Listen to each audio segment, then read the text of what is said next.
Hey people of the VC, it's Andy Cloudy Milder. Hopefully this will be a short video.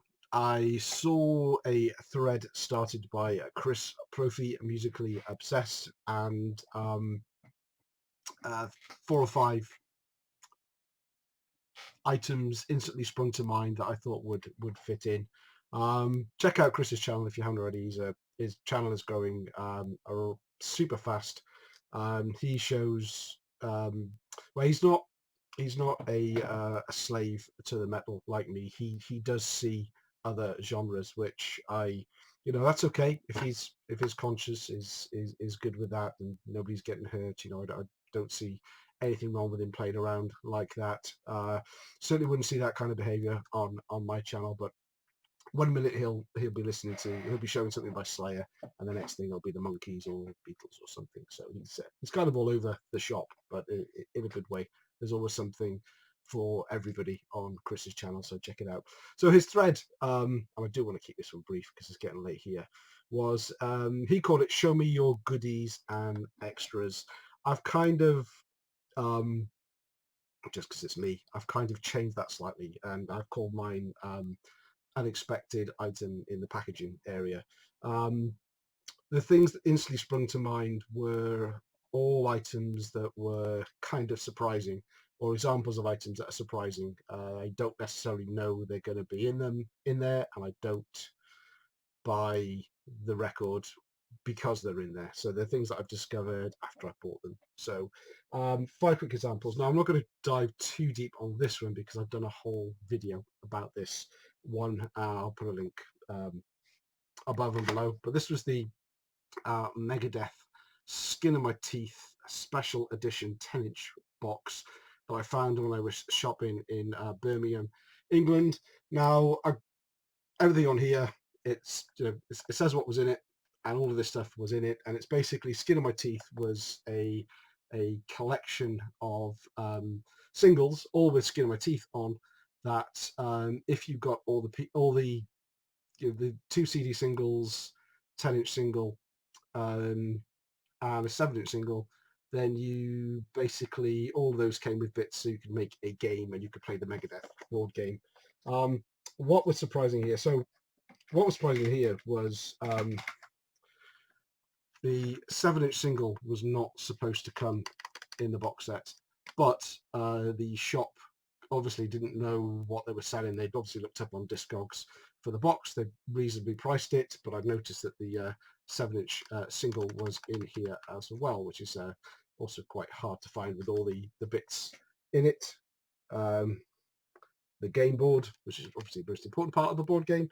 And then I went on and bought the CD singles after. So the surprise of this box was the fact that it had an additional 7-inch single, which shouldn't have been part of the box, so it's not listed on the front, which then, to be honest with you, that made me then go and look for the additional 2 CD singles with the bits of the game in it. But I'll put a link to the video I did on the game. It's quite a fun thing to have all the bits anyway. So that's the first one. Next one. So this is Rainbow Down to Earth. Now, this is the era of Rainbow that actually stopped me getting into Rainbow. When the songs like All Night Long and Since You've Been Gone were in the charts, they were in the pop charts, and I was anti-pop when I was growing up because I was just a metalhead. But over the years, I kind of really got into discovered sort of Graham Bonnet and his vocals, and then started to appreciate the deeper cuts on this album, and then got my head around those other songs I didn't like at the time. But so when I saw this in the shop, I grabbed it. In fact, I didn't grab it. The shop in question, Vinyl Villains in Edinburgh, had 6 Rainbow albums. I didn't have any Rainbow albums. I wasn't really, and this is only 2 or 3 years ago now. I just hadn't discovered Rainbow, and for no reason other than they started out in the 70s, and I wasn't really following any sort of 70s stuff. But Dia was in it, and I thought, well, there's an instant collection here. And because of what I thought about the songs in here, I didn't pick this one up. I picked up the other 5 and left this one in the shop. And then I couldn't sleep that night, so I ended up going back and picking this one up. And the surprises in here were I didn't realise it was a clear vinyl edition. My least favourite colour of coloured vinyl, even though it has no colour. So my least favourite non-coloured vinyl.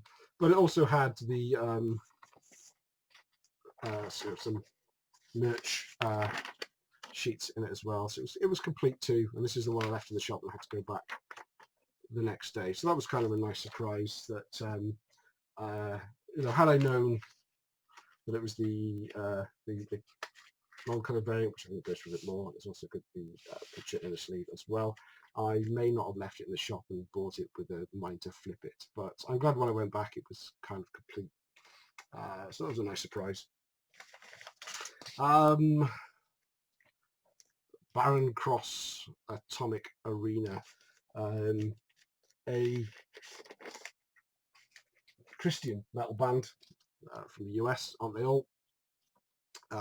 This is their Music for Nations release, which is why I have it. And the cool surprise that came with this was the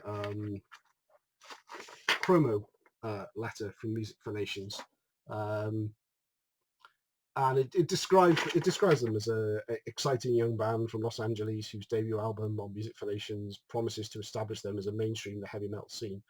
What it doesn't say in all of this is that they are a Christian metal band, and they weren't shy in coming forward. And I mean, some of the songs, you know, they're kind of quite hard hitting. They're not one of the Sunday school metal bands like Striper. There's all just sort of like praising type songs. It's quite hard hitting lyrics in some of these, but not once do they mention that on here. And I'm wondering if that's because Striper were also on Music for Nations distributed in the UK, and they certainly, for me, they never caught on at all. And part of the reason they never caught on at all was nobody really wanted metal music that their mum and dad would approve of back in the UK in the 80s. So Music for Nations, they've picked up Barron Cross, but they're not selling one of the main things I think they would use to sell them in the US, where obviously there's a much bigger market for Christian metal. But yeah, it's nice to have that along with the album. It surprised me realize that was going to come in it. This is going to be a 5-minute video. Last two, I'm going to do 5. So, Vardis, The World's Insane. This is their second album. I was going to say second studio album, probably their first studio album because their first album was a live album. So when I bought this, I thought, oh, that's quite heavy. Bought it online. There was no indication though that it would also come with a 12-inch single. Now there's no variant of this album having a 12-inch single. Nothing on the back, nothing on Discogs. A little bit of research, and this is the Police Patrol promo EP, not for sale. So somebody at some point has picked this up. It's the original didn't have this sleeve though. It had sort of in like almost like a red stamp on it that just said Bardish Police Patrol. So it's not the original sleeve, but somebody has bought this at some point and decided to store it in with the World's Insane, which also has Police Patrol on it. So really nice to get a promo EP, 12-inch single. That's 4 tracks, so it's an EP, isn't it? In with the World's Insane. So that was a nice surprise as well. Didn't know I was getting that. And probably the biggest surprise of the lot. And again, this is only got sort of merch stuff in here. And I decided not to go along with things like signed copies or posters, because lots of albums I've posted, that'd be too easy. I could pick up any Metal Blade, any High Roller Records release from recently, and they'd all have posters in. And signed records tend to be, they tend to be advertised. They're not a surprise. And I wanted to go for the surprise element. So this is Raven Rock Until You Drop, their debut album. And I had this for, it's on the yellow neat thumb. I must have had this for 6, 7 or 8 months. Really happy with it. I got it at a great price. I had no idea that the this came with a or originally came with a load of goodies. When I bought it, I wasn't really into looking at the the different variants and what things came with, and had no idea at all.